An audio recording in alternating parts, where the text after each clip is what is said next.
আসসালামু রহমতুল্লাহি ওয়া বারাকাতুহু। আমি আব্দুল সুজেদ রোজাল মসজিদের ইফতার গ্রাউন্ড থেকে আপনাদের জানাচ্ছি সাদর সম্ভাষণ।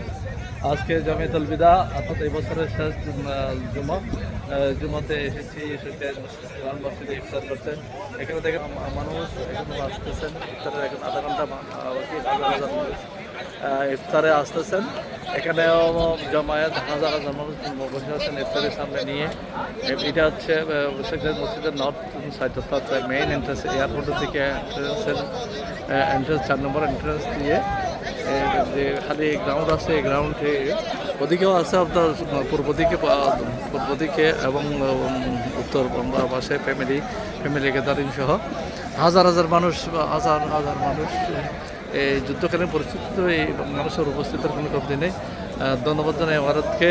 ভারতে মানে যুদ্ধকালীন পাবলিকদের বুঝতে দেন এখানে যে যুদ্ধ হচ্ছে বা উপরে মিসাইল আসতেছে, অন্য কিছু আসতেছে, মানুষ স্বাভাবিক এখানে তাদের আমরা সরকারের চেষ্টার কোনো ক্ষতি নেই। দোয়া করবেন যাতে